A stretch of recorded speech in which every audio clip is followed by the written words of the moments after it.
Hello everyone, Jerry Tabatt with you. Another edition of our military community, and boy do we have a good one for you today. We're talking to a local businessman, retired from the military, and now he started his own business and is actually doing some contracting with DOD, with the military and everything. It's a fascinating story, and we're going to get right to it. So joining me this morning now is Mr. Eric Johnson Jr., who is the president and CEO of NFG Consulting Incorporated. Eric, thanks for coming in today. I appreciate it. Sure, thanks for having me. You know, it's amazing how you talk to veterans and they really don't know what to do, but you have a lot of good hints for them. But before we get to that, tell us a little bit about yourself so that we get to know you. Yeah, so I grew up in Newport, Maine, which I got to throw out Newport right now because Cooper Flagg was one of the biggest college basketball players from Newport. So, but yeah, I grew up in Newport, Maine, joined the military back in 1997, did 20 years in the Air Force, bounced around the world and everything. Ended up here at Tyndall Air Force Base, and me and my wife decided that we just loved the community. So we retired here, and we've been here about 11 years now. Wow. So I'm almost a local. I'm getting to that point. Yeah. And you're doing what you like to do. Now, a lot of times this transition from the military into a civilian job is difficult, and you're going to give us some tips on that in just a few minutes, how to give advice to people to do that. But to kind of start it out, what was your actual transition like, and how did you get motivated to really get into starting this consulting business? So my transition, luckily for me, I was in a place where I had good mentors as I came into my transition. And so you know, I tell people that the thing I learned is that your transition from the military truly starts on day one of when you enter the military. Right. Now, I didn't get that lesson until I was about 16 years in, right? But I was able to take my last 4 years through some good mentorship and really start preparing for a transition and understanding all the different things that I did outside of what my primary specialty was. So that helped a lot into that. And then as far as going from there into the business ownership, now that was nothing I ever planned on doing. Right. I never envisioned myself being a business owner. But when I got into my transition, we'll talk about how I transitioned, and then I met a mentor who convinced me like, you know, you should start a business, and started it small, and it's kind of grown into something that's pretty cool right now, and hoping to grow a little bit bigger. Yeah, and that's the thing. You need to convince these veterans. Let's face it, get off your butt. You still got a good life ahead of you. Mm-hmm. Use that leverage that you have in the military and transition into something else. Now, a lot of our veterans, when they get out, they sit back and say, okay, I'm finished now. Right. I can sit back and relax. But that's not true. You've got so many different things there. But give me some actual things that you tell people now that, okay, if you want to do this, then this is what you got to do. Yeah. So, as I talked to you before, veterans tend to pigeonhole themselves into what their specialty was in the military. If they were, and of course, most stuff I'll talk about is Air Force, but it applies to all branches. Sure. If they were maybe a security forces airman, or if they were an aircraft maintainer, myself, I was in civil engineering, and they think when they get out, their only option is really to be an aircraft maintainer, right? When I transitioned, I had 16 resumes for 16 different job types that I thought I could get into, sure. Right? So things like education and training, things like human resource management, workforce management. These are all things that people don't realize that they touch on through their career, whether they make it. You know, I retired as a senior master sergeant, so I had opportunities to get to that point. But even if you retire as, say, a staff sergeant, you've supervised airmen, you've completed their training record, you've taken them through steps A to Z to get to their skill levels. Those are things that you can put into a resume that show, again, workforce management, employee development, human resource management. And these are just all things people don't think of. They will look just to that aircraft maintenance thing, and maybe that's not what they want to do. Right. So. And that's the thing is don't get stuck in the fact that, like me, I was a meteorologist for 20 years in the Air Force. Well, I was lucky when I retired to go to Channel 13 and do meteorology on the air for almost 30 years. That transition was easy for me because I had the experience. The only thing that I had to get up to date on was, talking to television camera and all. But there's so much that goes on in the military that the training that you get the experience that you get not only at bases in the States, but overseas, you meet different people in that. How can you tie all of this together and say, you know what, I can do something different? Yeah, that's tough, and a lot of airmen sell themselves short a little bit. Now, I'll say the whole time I was in, I'd always hear, especially when you go to like your NCO academies, the senior NCO academies, Airman Leadership School, they would tell you like, listen, the skills you learn here are going to make you so good when you get out. And I was like, I don't believe that. Look at these clowns I work with, right? I don't believe that. Yeah. So, so real quick on my transition again. So I came up in civil engineering. I was a heavy equipment operator in asphalts and pavements. Okay. Well, when I transitioned, because I had put all those resumes out and used a lot of keywords on all the different programs I worked in, the first job I got hired into was to be a IT program manager. Now, I use this joke, my wife hates it, but I couldn't even spell IT when I got out, right? Okay, so I get in as an IT manager, and they start me off with just one program. Sure. And I'm managing the Air Force training record, which used to be the standard. So I start doing that. They slowly give me 2 more programs. So now I'm managing 3 different IT programs for the DoD. And I tell this story because I think it reflects what you do learn in the military. There was 14 different program managers at the time, and we all reported to one operations director. In the first 3 months, out of all 14 program managers, I was the only one that submitted their monthly report on time and then responded to her emails. I was the only one out of 14. That's just a simple thing to me, right? But it was something that I learned in the military, like when they assign you with a task and it's a due date and you just get it done by the due date. It just seems like simple stuff. These other 13 that really hadn't been in the military just didn't have that same right? Right. So fast forward, my operations director, she moved on, and she recommended me to be her replacement. So I went from managing one program. Within 6 months, I was managing 42 programs for the entire company, 400 employees. So our portfolio was huge. And really the only thing I did, I'm sure there was a couple other intangibles, but the biggest thing I did was show that I could be responsive on those things. Yeah. And see, and that's the thing, Eric, that a lot of military people, it doesn't make any difference what branch of service you were in. You have got skills, communication skills, you've got on-the-job skills, you've got supervision and management skills, that you need to put all these together. And it's very important that you keep all the records that you've had while you're in the service, because if you got a commendation medal for something, that may transition into the job that you want. And the other thing is make sure that we all get, when you get out of the service, you get what they call a DD Form 214. You got to have that up to date. Yeah. So what would you recommend to people getting out now that they go back and say, okay, I'm out now? Just sit down and take a couple hours and go through your records for the last 20 years and say, this, and this. What would you recommend they do with that? Yeah, for sure. So the 214 itself will pretty much fill itself out because it's going to draw from your actual military record. It doesn't look into like your performance reports and stuff like that.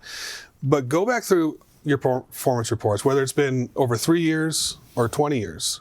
And the things that you want to pull out of there, things you don't think, let's say, for example, you're in the logistics and you use the log mod program or the DCAPES program. You don't have to be an expert in that program, but the fact that you've used that program. Right, you're familiar with it. You're familiar with it. You can, even if you just know what it is. Right. Put that in your resume. And the other thing that's key that I don't think, like, all active duty military members know, they can get the Amex Platinum, and Amex will waive the fee and you can get into the Sky Lounges. They all know that. What's more important is LinkedIn. You sign up for the big package on LinkedIn, which is like $300 a year, but while you're active duty, LinkedIn waives that, okay? So go on LinkedIn and put all these programs you've touched, all these things you do, all these keywords. Make sure those are on your LinkedIn, because companies like myself, when I was hiring for LogMod and DCAPES, I go in and I just hit that keyword, and I find people that have experience with it as I'm looking for that, right? So you don't have to be an expert in all those programs, but all the things you've touched, all the little annoyances and extra duties you thought they were while you're in uniform, put those things into your resume and like a LinkedIn. And another good thing about it too is a lot of that stuff that you've done in the military, that is actually transferable as credit hours to education. Would you recommend, once someone has decided that they may want to do this, to get all those together and go and talk to an education counselor and say, okay, what can I do? Yeah, absolutely. And of course, the Air Force has great programs. Sure. Listen, I joined the Air Force because I wasn't good at college.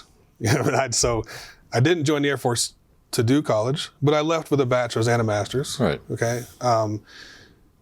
Do you have to have a bachelor's degree to be successful? You don't. But I will tell you, especially if you want to do government type work, government contracting, the government is still in that mindset that you do need a college degree. Right.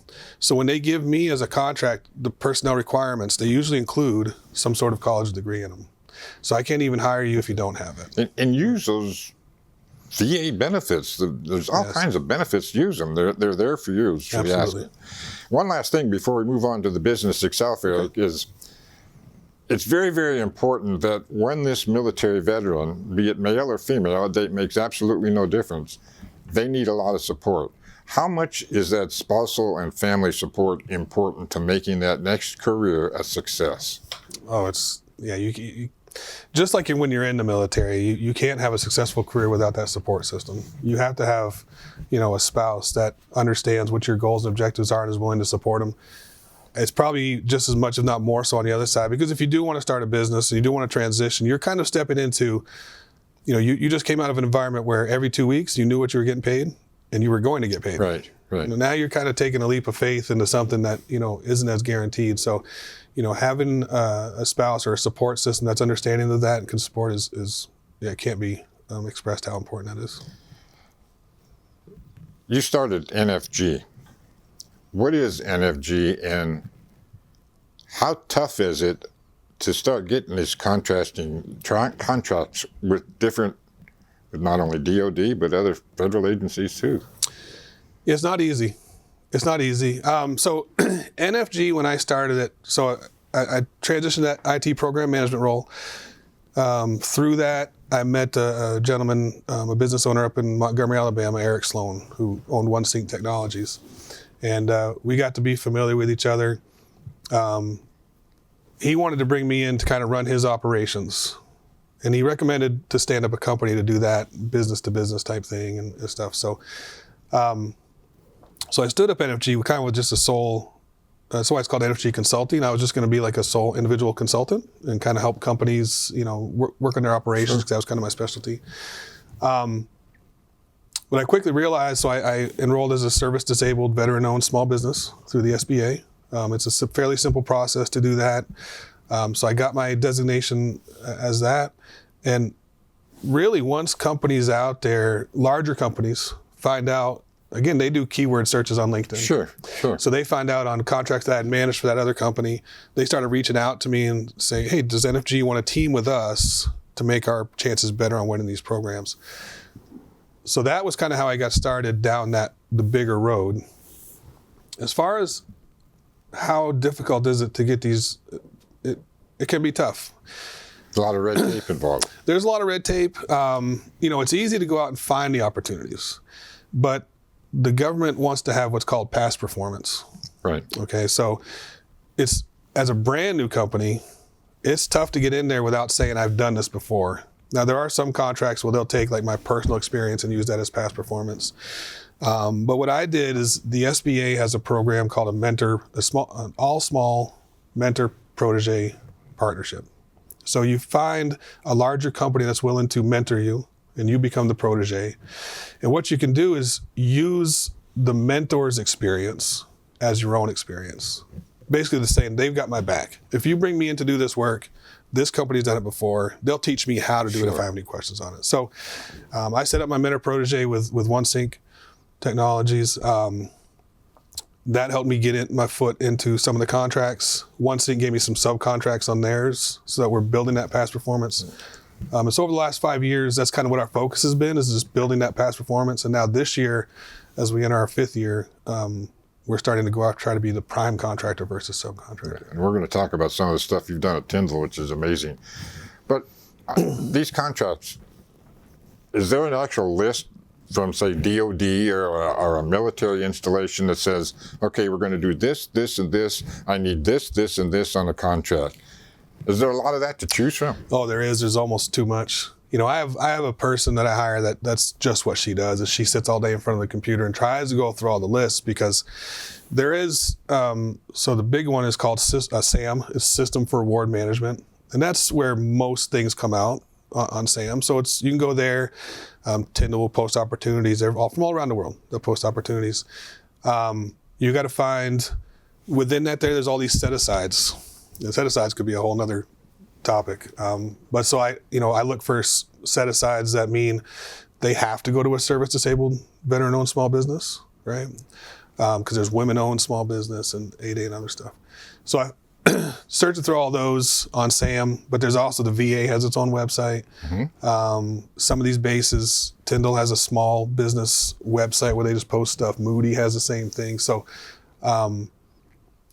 GSA. So by the time you start going through all those things, it's really a full-time job to try to find those. Yeah. And these contracts, let's say that you actually, well, before I ask this question, what are the steps you actually go through? You go from A, B, C to D to completion. What are the steps in order that you have to go through to have a successful contract issued to you? Yeah, so it starts again with the search. So we go out, we find a search. Once we find an opportunity where we think what we call our P-win, our probability of win is above 50%, then we'll kick in our proposal team. So we'll write a proposal. A proposal consists of, like, they'll put out all the requirements they want, and then we respond back with our technical approach of how we're going to accomplish the stuff they want. Then there's the pricing, and the pricing probably comes, everybody's heard, goes to the lowest bidder. That's very common. So you can put the best technical process down to where they think this is the best company to do it. But if you're, a few dollars higher on your pricing than the other team, you're not going to win it. So get the technical down, get the pricing down, submit that, and then it goes through the selection process and go notify. Once you get that contract in your hand, you don't have the workers to hire to complete that contract, right? Correct. How do you get that whole contract written, Eric, so that, say you're going to do something at Tyndall, how do you get it all written so that it's all approved all the way up and down the line? And before they give that final okay, you've got to actually have it laid out about where the materials are coming from, where the labor is coming from. How's that? I imagine that's a big job. It is. And so sometimes, like, you try to get some intel on the stuff you're bidding on. You try not to go into it blindly. So a lot of the contracts you go in, if it's already a contract that's working, so there'll be an incumbent team. And so you'll try to reach out to the employees that are already there, assuming they're doing good jobs, right? And try to bring them onto your team. So that's part of that. If it's brand new work, it's going to be the first time, then as that proposal is being written, my recruiting team is also out there finding candidates, and then we send, like, contingent offer letters. So we'll line up the employees before we win the award. Then if we don't win, we just have to email them back or call them back and say, we weren't successful. We'll keep you in mind for the next time. Yeah, and once you get that all involved and everything, and get that contract set, do you have local subcontractors, I guess you'd call them, that you can, like, for labor and material and stuff like that? Sometimes. Do you do locally here? Sometimes we'll do local subcontracts. That can be tough to find, though. It can be tough to find. Like, we have one out at Tyndall where we do just IT hardware workstation installs.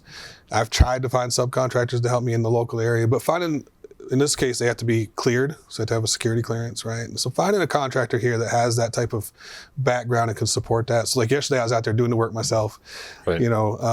Which is not a big deal. But as we grow, right. Me doing the work myself is tough. All right, now we've got Tyndall here, we've got the Navy base, we got the Coast Guard. There's a lot of stuff that DoD has here, a lot of things military-wise. Since the hurricane in 2018, how has that changed you getting military or DoD contracts here? Are they easier to get because of the need that's involved? Well, not much has changed, like, over at the Navy base. The one thing I'll say about the Navy is they want you to have done prior Navy work before they give you more work, right? Okay. So that's another layer of things. And, we're still trying to navigate that. We'll find partners that'll bring us in so we can do some Navy work, So I haven't done much with the Navy yet. I don't even go out to much work over there at this point. The Tyndall side, for the work that I do, because I don't do the construction, and that's kind of the phase we're still in. Right. But once it starts getting into this, we're starting to get into more of the support stuff. They're going to need IT companies to come in and provide, cybersecurity and all that stuff for that. So those opportunities are starting to come out now. And the competition is fierce, though. Tyndall's definitely... Oh, yeah. I mean, because those are, let's face it, if you get one of those contracts, it's usually a multi-million-dollar contract, and there is a level of responsibility there. If you want to keep your contracting license and your support from the community and nationally, you've got to make sure you keep your stuff straight. Absolutely. They're very attractive contracts. One for the cost. Two is they're usually awarded in 4 to 5 years. So it's not like, so when you get into a contract, as long as they exercise the options, you pretty much know for the next 5 years you can put that down, right, as what you do. Now, do you also, Eric, get involved with overseas type stuff for, say, DOD or military bases or things like that? I do propose on it. We haven't had any stuff that has taken us overseas yet. The thing about doing overseas stuff is a lot of the labor laws that you got to understand. Sure. It's different in Germany than it is here. It's different in South Korea than it is here, Japan. So we're not afraid to go to that work. We just haven't had the opportunity to do it yet. And of course, overseas, it's not like local offices. It's DOD.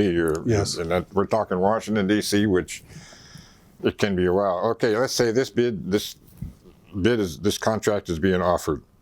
We have this. What's the usual timeline from the time that is offered until the time you get accepted? And then what's the usual time you have to finish that contract with them? Yeah, so the time that it's put out on the street for acquisition to the time it's awarded can vary greatly. We've had some that are still sitting out there for almost a year, right, as they skip through that acquisition process. Once they notify you till once you're expected to start performance, it can be anywhere from 7 days to 30 days. Typical like an information technology contract will have kind of a phase-in period so that they can phase out the old contract or phase in the new. But if it's more just like a services type where we're doing program management, project management, that's about 7 days. They'll notify you on a Friday, they'll give you a week, and then that Monday have your team in there to go. And then, like I said, it could last 4 to 5 years. Well, and that's the thing. And as you complete these, and like you say, you got to keep your reputation going there and everything. All right, let's talk about Tyndall. Tyndall they really got devastated during this hurricane. And there was a lot of things that needed to be changed. And you've done several things at Tyndall. Let's highlight some of them. All right. The stuff we do at Tyndall. So one project we're involved on over there is at the Air Battle Manager Schoolhouse, which is extremely cool. It's one of the coolest things that happens probably here in Bay County. But they train, an Air Battle Manager is someone that, I always use the Top Gun reference where there's the guy sitting looking at the radar and he's talking to the pilot saying there's a bad guy over here and a bad guy over there. That's an Air Battle Manager directing flights. And so they train every Air Battle Manager in the DOD, they train here at Tyndall Air Force Base. Not just for US, but also for our NATO allies. So there's actually 2 schoolhouses there.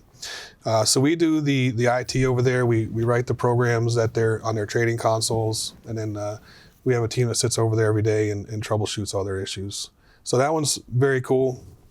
We're also embedded over at the Air Force Civil Engineer Center, where we do, we manage one of their operations budget for them and make recommendations on how they can spend money, where they should spend money, what's money is available to them. We also do data analysis. So every building that's built in the Air Force, the estimate comes through AFCEC for approval, right? And so we're working to help them get the estimates and the actual costs, we're very out of whack. And so we're working and crunching data for them to get that back to where when a contractor says this is what it's going to cost us, it ends up being this is what it costs us closer, right?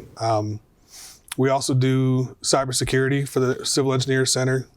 So we are helping them set up to where all their remote control systems. So like at Tyndall, they can sit in one building and they control air conditioning at the gym or the medical facility. But that's all a target now, right? It's a soft target for cybersecurity issues. So we have a professional over there that's helping them build architecture so that they can protect those assets and that type of stuff. We're at AF North, like I said, helping set up. We just set up a secure facility for them yesterday. So that's a lot of stuff we're doing just here at Tyndall. What about, in addition just to Tyndall and Florida in general, you're also into Alabama, you're into Mississippi. Is it harder, Eric, for a local company like you to go to another state to try and do some bidding with the military or DOD? No, not necessarily. It's so we have teams up in Montgomery at both Maxwell and Gunner. We were out in Omaha at Offutt Air Force Base. No, as far as where your company is located, I mean, most of the companies I compete against are all in the DC area. So I will say, like, here at Tyndall, they like having someone that's close. Same thing with up at Maxwell. I'm only 3 hours away. So it is nice for them to have a company that can be responsive and reactive quickly like that versus having to fly from DC. But it doesn't prevent me from going out to other areas. Does your prior military experience help you when you try to get these DOD contracts and that compared to, say, a civilian contractor? Yeah, I think it does, not in the sense that they give me any preference, because my only preference is my service disabled veteran status. Right. But going in there and talking to, if I walk into the contracting office and speak their language, right, they definitely can tell he understands what our mission is and how to you understand the military workings. And I've always said, you put 100 people in a room, and in 10 minutes, the military veterans are all together. Yeah, they can find one another, yeah. And that's what's good about it. We're going to be running out of time here shortly, but one last question before we wrap this up. Is there an opportunity for other military veterans with similar experience to come as part of your company? Oh, absolutely. Yeah, absolutely. I look for and I try to mentor other businesses that want to. A lot of people talk to me and be like, "Oh, I want to do that." And I lead them through the steps. I have worksheets that I give them, from a consulting standpoint, and here, do these steps. Once they start getting into those steps, they do realize it's, I hate to say, I guess I make it look a little easier than it can be. So the follow through on that is not great, but I'm always looking for people to bring in that want to start their own business, and then we can start teaming just like I did with OneSync Technologies and do that same sort of mentor protege thing through. That's what's fascinating about this whole thing right here, and that's why I thought it was so important to bring it to our viewers today is when you leave the military, you're not going to sit back and not do anything. There are so many different opportunities out there. It really is. And that military experience that you have is tremendous. And like you said, you understand the military language. So when you talk to a different person in the civilian contracting and that, you understand the military terms, so it's easier Absolutely. To get on with it. For sure. All right, we're about out of time here. We got a couple minutes left. I'll give you a minute and a half to give me your final thoughts, Eric. Yeah, no, I'm really excited to talk about this, and hopefully we could talk more, but there's so much to this government contracting thing and military transition. There's just so many opportunities, and veterans, even just friends of mine, sell themselves short, and I hate seeing that. We really do learn a lot in the military, and we have a lot to give back to the community, and I think we could do a better job as veterans giving back just as much as the community gives back to us. And you enjoy what you're doing too, don't you? I do. can tell by that smile on your face. Yeah. The satisfaction is absolutely amazing, that once you do something like this and you see what's happening there and you say, okay, I've done it. All right, very quickly, how about giving me the final things that you would tell someone to transition and use that leverage of their military service to get into a new career? Again, like I said, the biggest thing I would say is just don't pigeonhole yourself into what you did in the military. There's so many branches. And if anybody has questions, you can give my information out, email me. I'll look through your EPRs and stuff and help you pick out the things that I think you could do in the civilian sector. Don't be afraid to talk to somebody. Absolutely. That's the big thing right there. Absolutely. And you never know what you're going to do. Would you recommend, before this military veteran decides that he wants to do something, would you recommend that they have a family meeting and make sure that the family's together on this? Because you can't... Yes, when I said I want to start a business, I sat down with my wife Arian and said, listen, here's what I want to do. She was very, very nervous. I was nervous. The beauty of being retired, though, is I had my retirement, right. Already coming in. And we did a good job preparing ourselves so that all our bills would be covered by my retirement. So if it hadn't worked out, I would have had it. Eric, thanks for coming in today. I appreciate it. Eric Johnson, President and CEO of NFG Consulting Incorporated. An interesting program today, and I wanted to bring this to you to let you know how we are not, once we get out of the military, we're not out there just sitting back in our easy chair and saying, I'm done. There's so many different opportunities out there. Use that military experience like Eric did, started his own business, he's doing great, and go ahead and give him a holler. It's NFG Consulting Incorporated. That'll do it for this edition of our Military Community. I'm Jerry Tabatt. Have a great day.